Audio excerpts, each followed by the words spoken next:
మనోనేత్రం చాలా శక్తివంతమైనది. నా సోదరులారా, మిత్రులారా, మొదటి అధ్యాయం అర్జున విషాద యోగం. అందులో మొదటి శ్లోకము యొక్క అర్థమును అంతరార్థమును కూడా వివరించాను. నిన్నటి రోజు వివరించాను.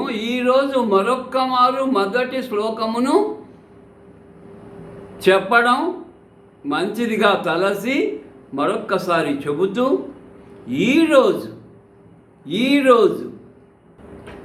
ఈరోజు నేను రెండవ శ్లోకానికి వెళ్తున్నా.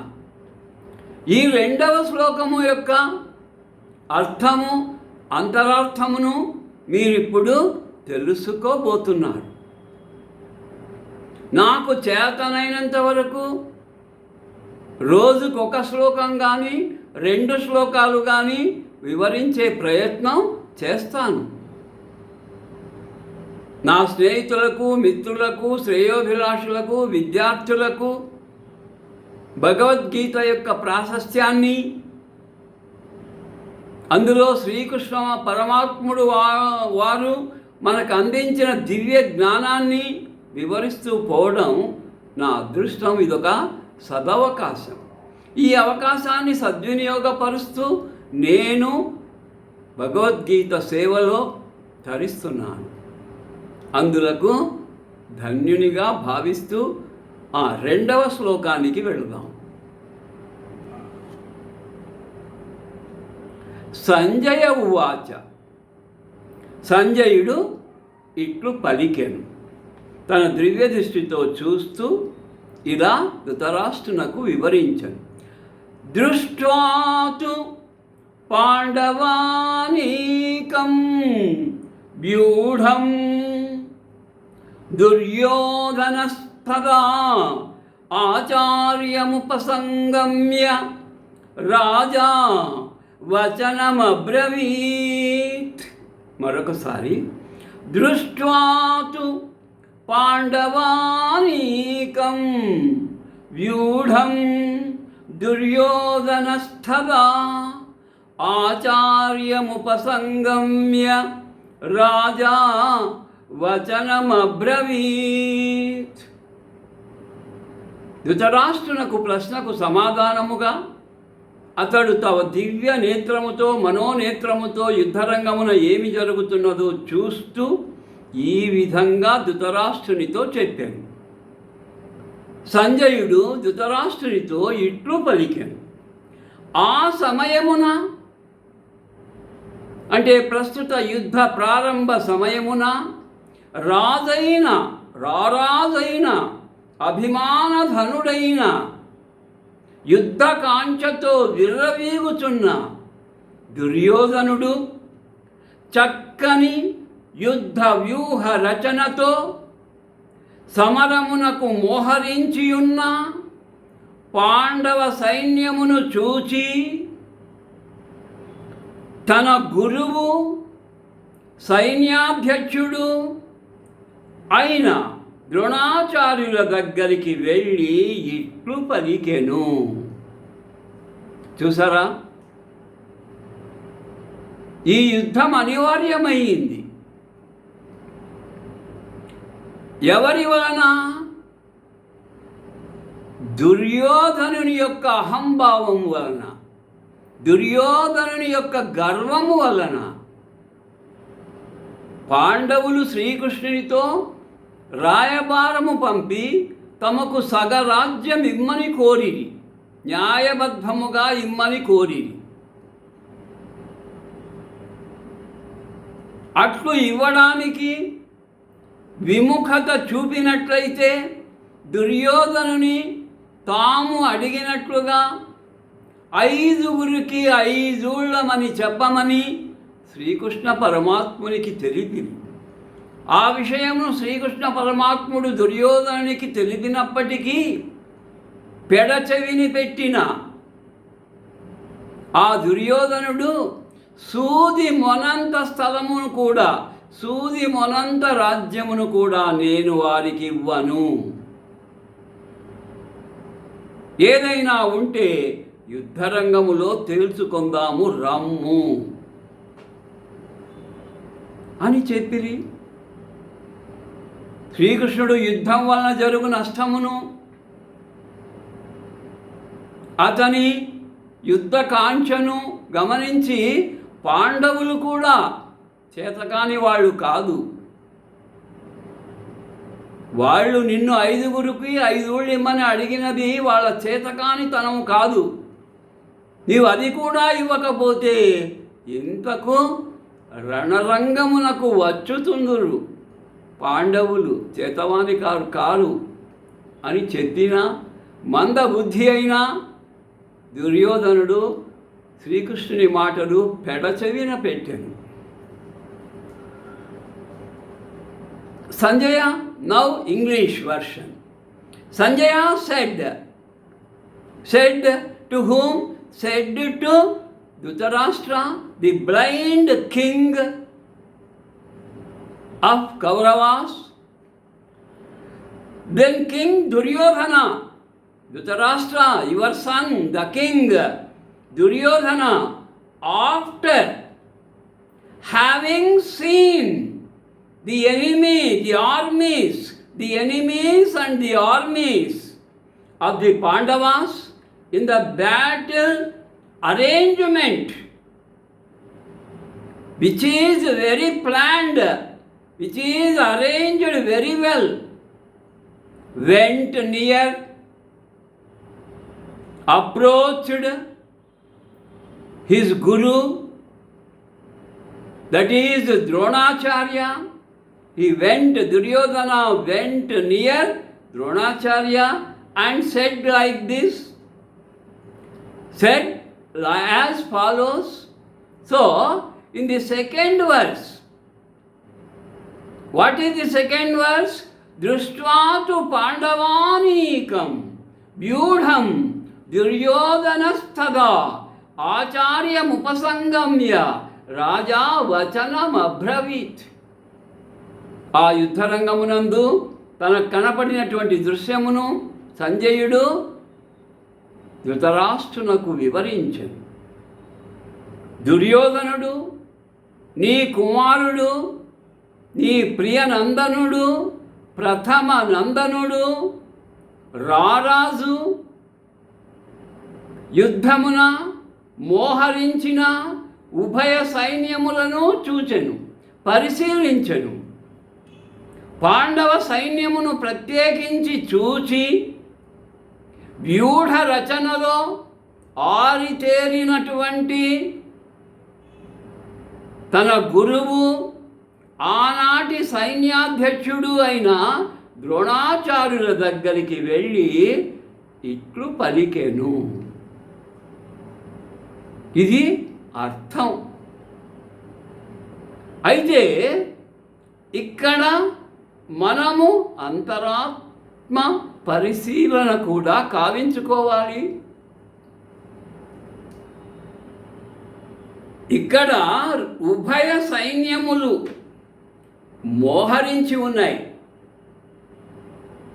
పాండవ సైన్యం ధర్మ పోరాటానికై సిద్ధమైంది. చట్టబద్ధంగా, న్యాయబద్ధంగా తమకు రావలసినటువంటి రాజ్యాన్ని కోరడానికి శ్రీకృష్ణ పరమాత్ముని పంపింది.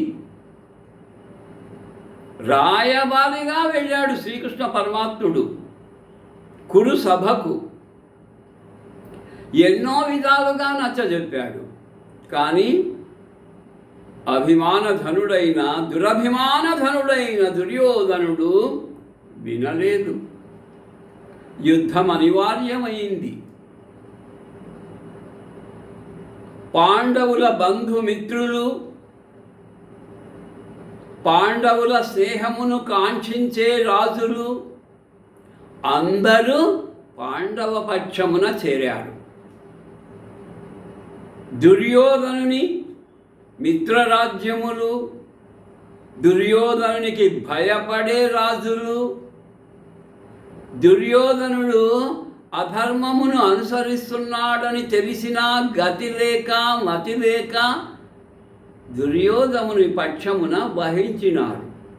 తమ తమ సైన్యములతో విచ్చేసి అతిరథ మహారథులందరూ ఇరుపక్షములా ఉన్నారు. కురుక్షేత్ర రణరంగమున సిద్ధమై ఉన్నారు. ఒకవైపు ధర్మ రాజు అతని సోదరులు ధర్మానికై పోరాటం చేస్తున్నారు. మరొక వైపు అన్యాయంగా చట్ట విరుద్ధంగా అధర్మానికి పాలైనటువంటి దుర్యోధనుడు మరొక పక్షమున తన సైన్యముతో, తన మిత్ర సైన్యములతో, తన బంధువర్గముతో అరుదించినాడు. ఇరుపక్షములు సిద్ధముగా ఉన్నాయి. ధర్మక్షేత్రమైన కురుక్షేత్రములో యుద్ధానికై సన్నద్ధులై ఉన్నారు. ఆ సమయమున నీ ప్రియ నందనుడు దుర్యోధనుడు పాండు సైన్యము యొక్క వ్యూహ రచను చూసి తన గురువు ఆచార్యుడు ఆనాటి సైన్యాధ్యక్షుడు అయినటువంటి ద్రోణాచార్యుని వద్దకు వెళ్ళి అతనితో ఈ విధముగా పలికెను. దీని అంతరార్థం ఏమి చెప్పండి? దుర్యోధనుడిది అన్యాయము, అధర్మము, అక్రమము అని తెలిసిన ద్రోణాచార్యుడు, అతని కుమారుడు అశ్వత్థామ, అందరికీ మిన్న భీష్మాచార్యులు విధి లేక తల వంచి కురుపక్షమున యుద్ధరంగమునకు విచ్చేసినారు. తెలుసు, వారికి సర్వము తెలుసు. కాబట్టి పెద్దలైన వారు, శిష్ఠులైన వారు ఇది కూడదు, ఇది కాదు, ఇది తగదు అని దుర్యోధనునికి చెప్పే ధైర్యం, సాహసం చేయలేకపోయారు. కన్న తండ్రి పాండవులకు కౌరవులకు పితృ సమానుడు, పెదనాన్న, తండ్రి లేని తన సోదరుని పిల్లలకు న్యాయము చేయాలనేటువంటి భావన ఏ కోశాన లేకుండా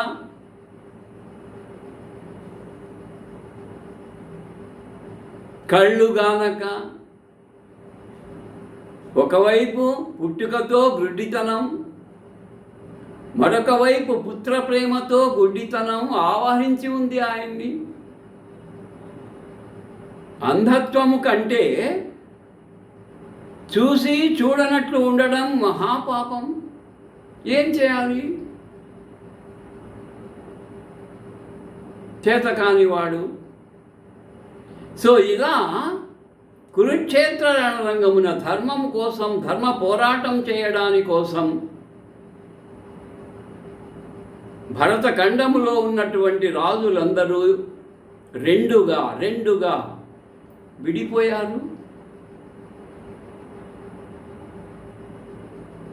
అలా విడిపోయి తమ సైన్యముతో అతిరథ మహారథులందరూ ఇచ్చేసి సగం మంది పాండవ పక్షమున, మిగతా సగం మంది కౌరవ పక్షమున చేరి యుద్ధ వ్యూహ రచనలో ఉన్నారు. వ్యూహ రచనలో దిట్ట అయినటువంటి ద్రోణాచార్యుని వద్దకు వెళ్ళి దుర్యోధనుడు పాండవ సైన్యమును చూపుతూ, యుద్ధరంగమున మోహరించిన పాండవ సైన్యమును చూపుతూ, గురుదేవా గురుదేవా అని ఇట్లు పలికెను. ఈ విధముగా 3వ శ్లోకమును పలికెను. ఒక్కొక్క శ్లోకములో అర్థాన్ని గ్రహిస్తూ, అంతరార్థాన్ని గ్రహిస్తూ ముందుకు వెళ్ళే ప్రయత్నం చేద్దాం.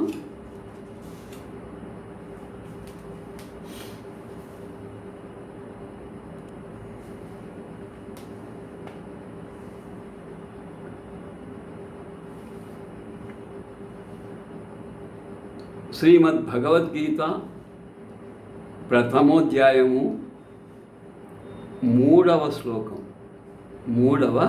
శ్లోకం. పశ్యైతాం పాండుపుత్రాణం ఆచార్య మహతీం చమూం వ్యూఢాం ద్రుపదపుత్రేణ తన శిష్యేణ ధీమతా.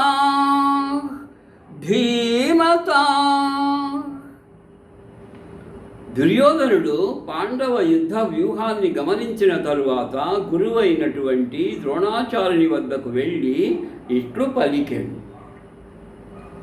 పశ్యైతాం, పశ్య ఏతాం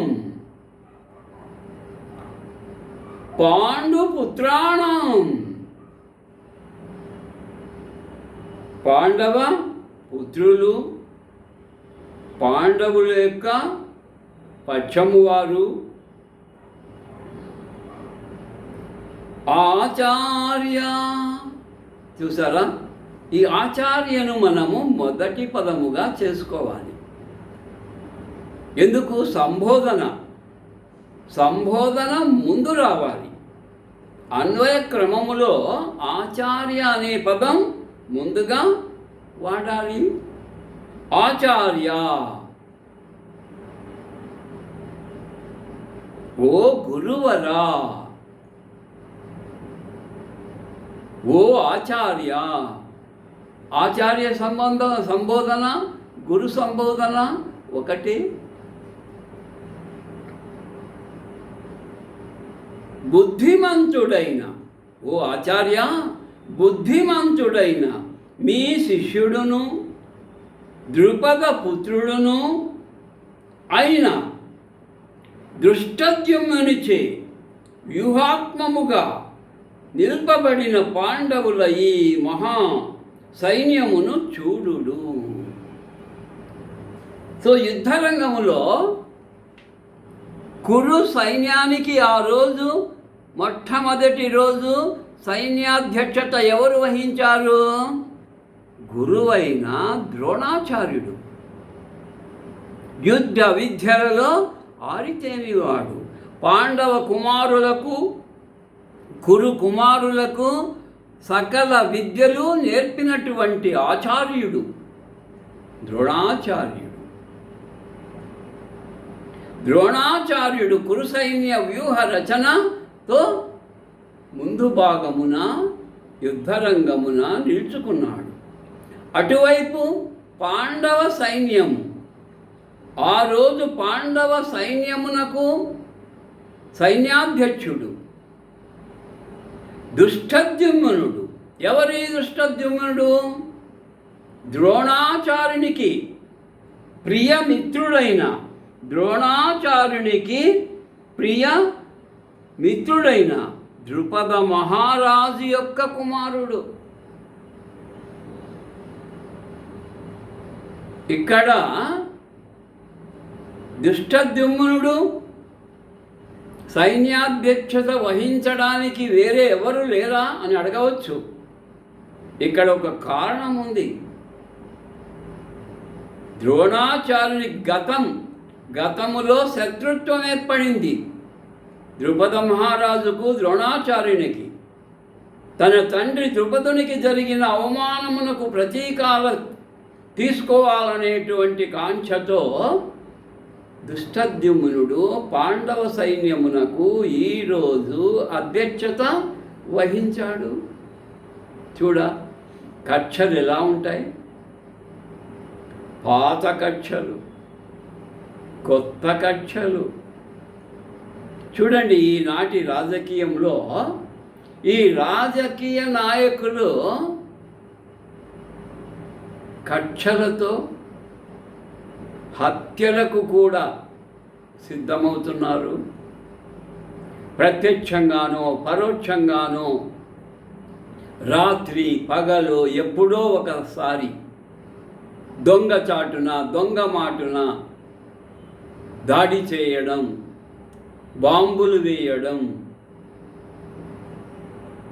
ఆ రోజు ఉంది, ఈరోజు ఉంది. మనిషి పుట్టినప్పటి నుండి కక్షలు కార్పణ్యాలు పెట్టేగిపోయాయి. యుగ యుగాల నుండి కూడా ఈ కక్షలు కార్పణ్యాలతోనే యుద్ధాలు సంభవిస్తున్నాయి. మొదటి ప్రపంచ యుద్ధం, రెండవ ప్రపంచ యుద్ధంలో ప్రపంచ దేశాలన్నీ రెండుగా చీలిపోయాయి. మొదటి ప్రపంచ యుద్ధంలో మరణాలు తక్కువగా ఉన్నాయి. ఎందుకు? ఆనాడు ఆధునిక అణుబాంబులు లేవు, ఫిరంగులు తక్కువ. మరి రెండో ప్రపంచ యుద్ధం వచ్చేసరికి ఎంతమంది సైనికులు మరణించారో కదా. దుష్ట శక్తికి, అణుశక్తికి. హిరోషిమా నాగసాకిలో జరిగిన బాంబు దాడి దేనికండి? కక్షలు కార్పణ్యాలు, ఆధిపత్య పోరు. ఆధిపత్య పోరండి. అగ్రరాజ్యాల్లో ఆధిపత్య పోరు. ఎందుకండి? ఎవరి రాజ్యాన్ని వారు చక్కగా పరిపాలించుకుంటే సరిపోతుంది కదా. లేదే. మన ఇంట్లో మనం ఎలా జీవిస్తున్నామని మనము సరిచూసుకోము. పక్క ఇంటిలో ఏం జరుగుతోంది, పక్క ఇంటిలో సుఖశాంతులుంటే మనము భరించలేము. పక్క ఇంటిలో కష్టాలు కార్పణ్యాలు ఉంటే మనకు ఆ రోజు పండుగ. మనిషి యొక్క ఆలోచన విధానము యుగము మారే కొద్దీ దిగజారిపోయింది. ధర్మము 4 పాదాల నుండి 3 పాదాలకు, 3 పాదాల నుండి 2 పాదాలకు. నేడు ఈ కలియుగంలో ధర్మము 1 పాదంపై నిలిచి ఉంది. కాదండి, మన రాష్ట్రము ఐకమత్యంగా ఎంతో అభివృద్ధి సాగించింది. సరే, తెలంగాణ వారికి అన్యాయం జరిగిందని వాళ్ళు పోరాటం సాగించారు, వారి రాష్ట్రాన్ని సాధించుకున్నారు. మన రాష్ట్రాన్ని ముక్కలు చేసి పంచుకొని వెళ్ళిపోయారు. మనకిప్పుడు రాజధాని లేదు, సరైన నిధులు లేవు, వనరులు లేవు. కష్టాల కడలిలో మనల్ని వదిలి వాళ్ళేమో వెళ్ళిపోయారు. వెళ్ళిపోయి తమ పరిపాలన తాము చూసుకోవచ్చు కదా. రాయలసీమకు వచ్చేటువంటి నీళ్ల మీద ఆధిపత్య పోరు ఎందుకండి? ఎందుకండి? మీరేమో రక్షణలో ఉంటారు, ఎక్కడో అంతఃపురంలో కోటలో ఉంటారు ముఖ్యమంత్రులు. సామాన్య ప్రజలు బలి పశువులు అవుతున్నారు. ఆవులావులు పోరాడితే కొట్లాడితే మధ్యలో దూడలు నలిగిపోయినట్టు ప్రజలు నలిగిపోతున్నారు. వర్షం పడితే దైవానుగ్రహం కలిగితే ఈ పోరాటాలు ఉంటాయా? వర్షము తగ్గి నీటి నిల్వలు తగ్గినప్పుడు వస్తుంది ఈ కక్ష కార్పణ్యం పోరాటం. వాళ్ళు వీళ్ళని రెచ్చగొట్టడం, వీళ్ళు వాళ్ళని రెచ్చగొట్టడం. ఎందుకండి? ఇప్పుడు మొన్న 1 నెల క్రితం పోరాటం సాగింది. దైవానుగ్రహంతో అన్ని డ్యాములు నిండిపోయాయి. ఒక డ్యామ్ గేటు విరిగిపోయి నీళ్ళన్నీ సముద్రం పాలయ్యాయి. మీరు అలాంటివి చూసుకోరు. అరే డ్యామ్ భద్రత చూసుకోరు. అత్యాశ, దురాశ, నీళ్లు వృథాగా వెళ్ళిపోయాయి. ఇప్పుడు ఎవరిని నిందించుకోవాలి? ఎవడో కాంట్రాక్టర్ సరిగ్గా కట్టలేదు, వీడు కట్టలేదు. సో ప్రభుత్వం ఏం చేస్తుంది? ధృతరాష్ట్రుని వలె ఉంది ప్రభుత్వం. కళ్ళు మూసుకొని ఉంది. మిగతా మంత్రులు విచ్చలివిడిగా రెచ్చిపోతున్నారు. కేసీఆర్ భజన పరులు ఆంధ్రులపై దుమ్మెత్తిపోస్తున్నారు. ఇక్కడ మన ముఖ్యమంత్రి భజన పరులు వాళ్లను ఏమిటండి ఇది? బురద జల్లుడు రాజకీయం. The pot calling the kettle black అని ఒక సామెత తెలుగులో కూడా ఉంది. గురువింద తన క్రింద ఉండే నలుపు చూసుకోదంట, ఎదుటి వాళ్లను తప్పుపడుతుందంట. Pot calling the kettle black. Pot అంటే నల్లని నీటి కుండ, మొత్తం కుండనే నల్లగా ఉంటుందండి. కెటిల్ అంటే టీ చేసే కెటిల్ స్టవ్ మీద పెట్టి పెట్టి పెట్టి అడుగు భాగం నల్లగయింది. ఈ కుండ, ఏ కెటిల్ నీ అడుగు భాగం నల్లగా ఉంది చూడు చూడు అంటుందంట. కెటిల్ ఏమంటే ఒరే నీ మొత్తం నీ అవతారం నీ ఆకారమే నల్లగా ఉంది, అది చూసుకోరా.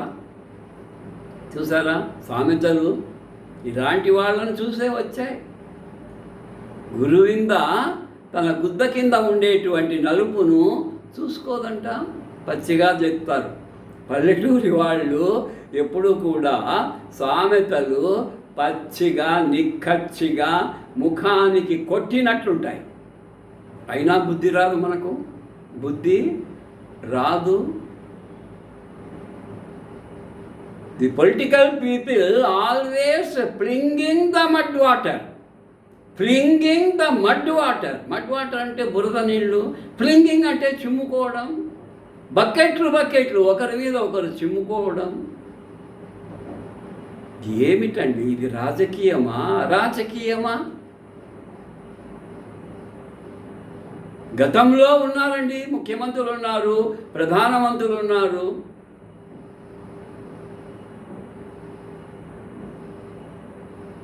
ఎంత చక్కగా పరిపాలన చేశారు. ఎప్పుడైనా ఎక్కడైనా తప్పులు జరిగినప్పుడు బాధ్యత వహించి రాజీనామాలు చేశారు. మరి ఇప్పుడు రోజు తప్పులే.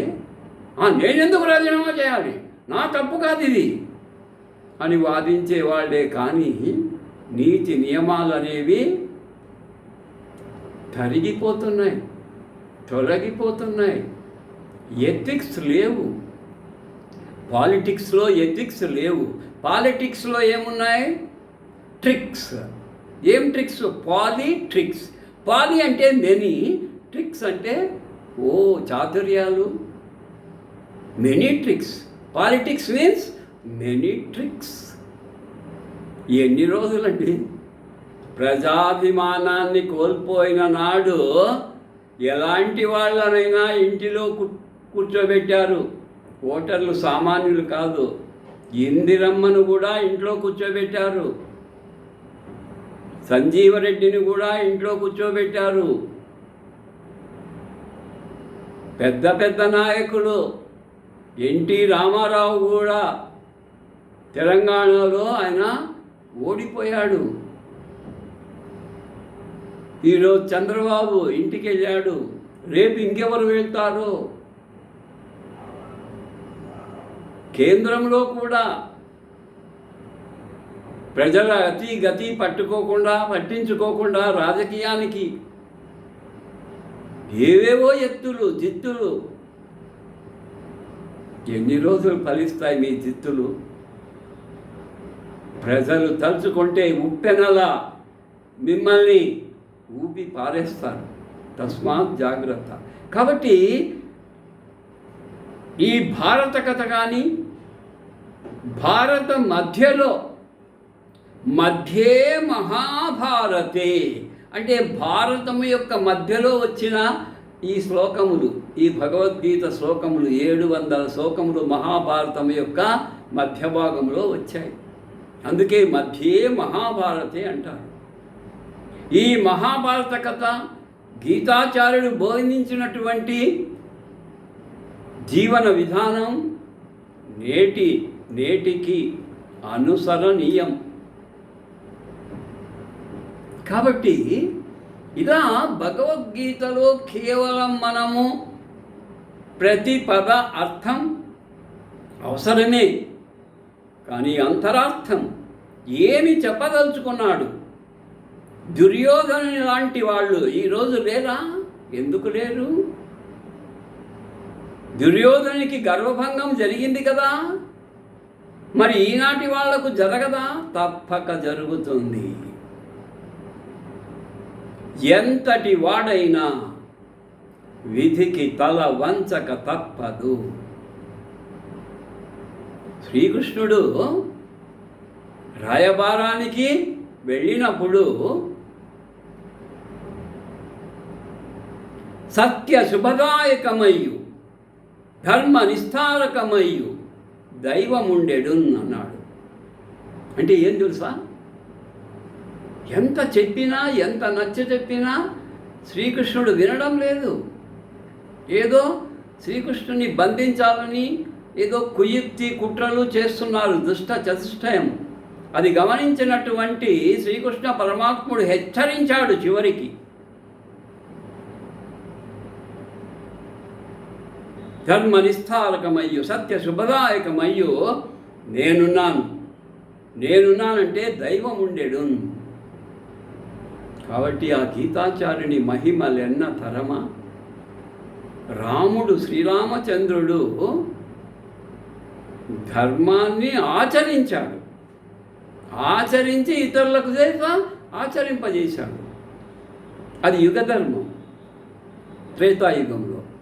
మరి ద్వాపర యుగంలో శ్రీకృష్ణుడు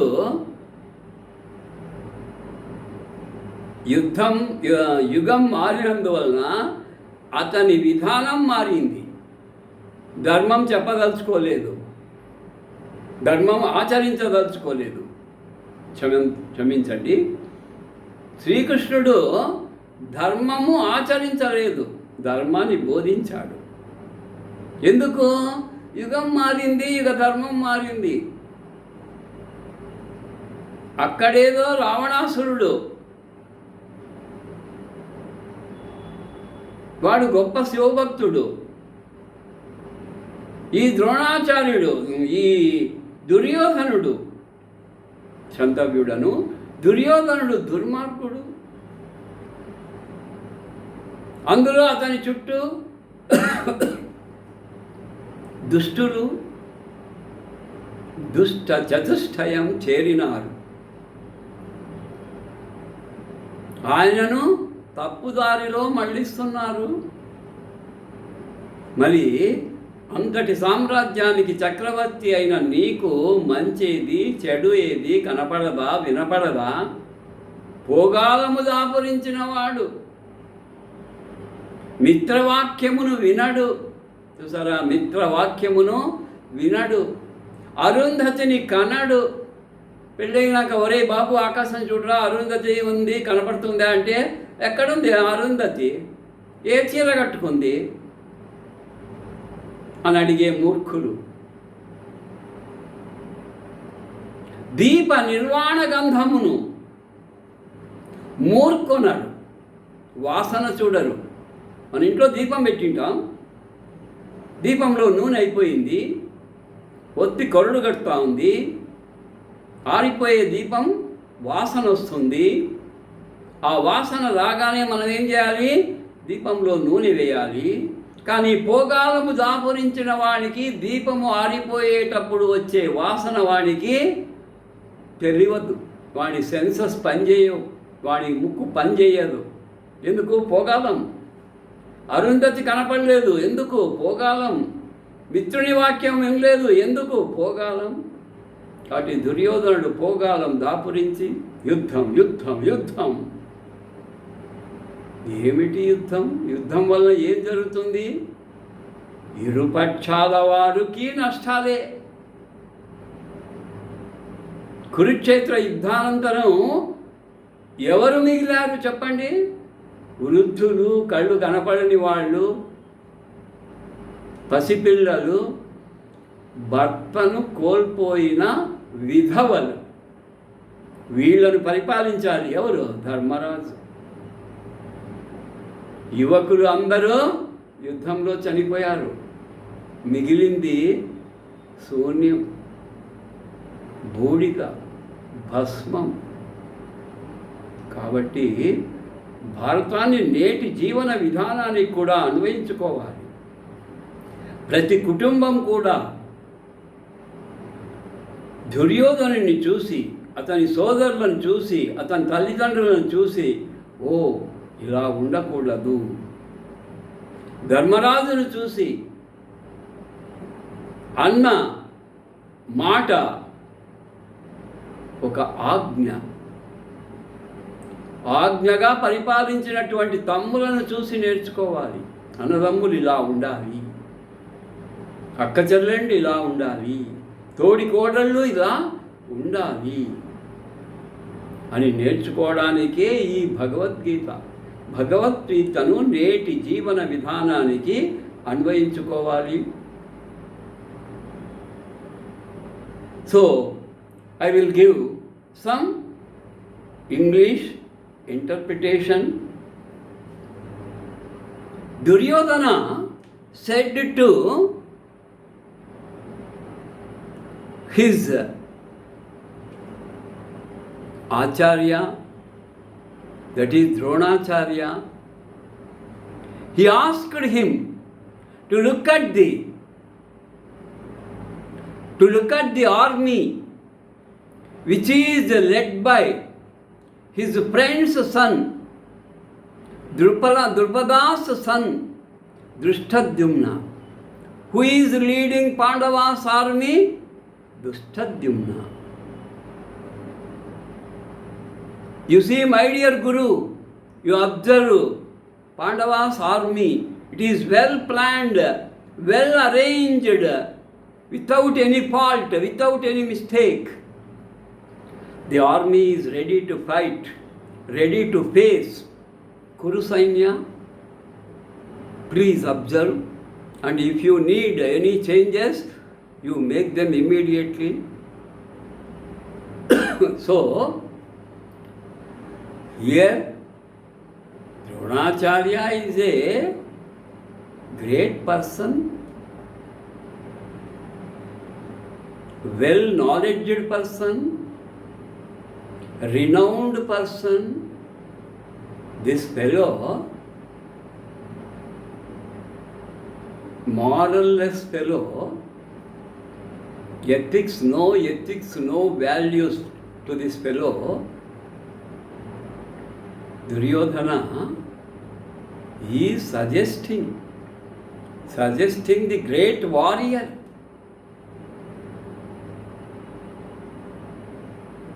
Is it correct? That is the ego of Duryodhana. Don't be egoist. Don't be egoistic. Don't show your egoism before elders. What is your qualification before Acharya?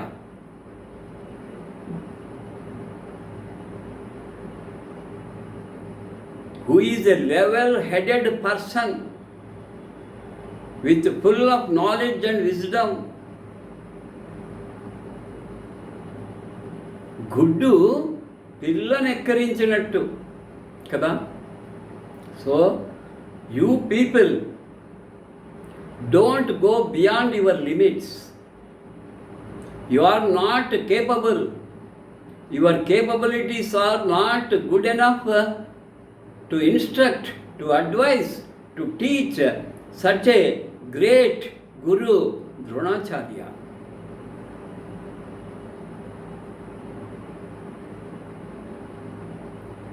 bow your head before Dronacharya. Give immense respect to your Guru. When you have appointed as the captain of the army, he will look after. Who are you to advise? It is none of your business to advise Dronacharya. But what to do? Kama, Krodha, Lobha, Moha, Mada, Mascharyalatun. Full. The body is full of Kama, Krodha, Moha, Lobha, Mada, Mascharya. Such an arrogant person, Duryodhana.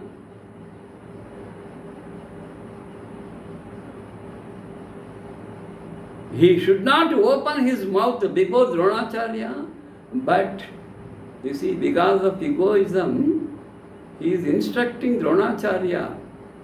See, look at the enemy's army, which is led by Drishtadyumna, who is the son of your best friend, Drupada. Take a second thought to rearrange your army. What is this nonsense? So, be obedient, be loyal towards your elders. మరి ఈరోజు ఏం జరుగుతూ ఉంది? తల్లిదండ్రుల మాట పిల్లలు వింటున్నారా? వినరే? నీకేం తెలుసు? నోరు మూసుకో. మాకు తెలుసు ప్రపంచం ఎట్లుందో. His experience, no use. His age, no use. So, our youth, don't be like Duryodhana. Drive the bad away from you. Dharmakshetre, Kurukshetre. In our body, half of the body is Dharmakshetra, half of the body is Kurukshetra. Try to drive the Kurukshetra away, away, away.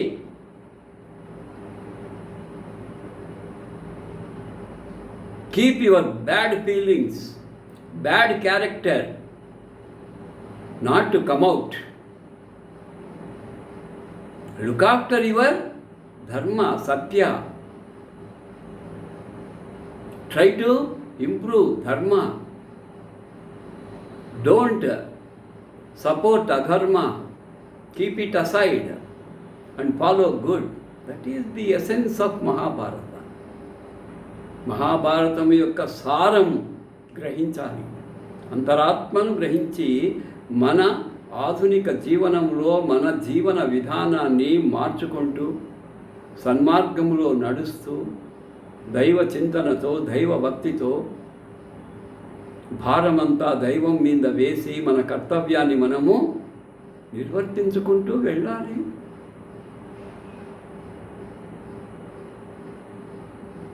Shubham Bhuyat.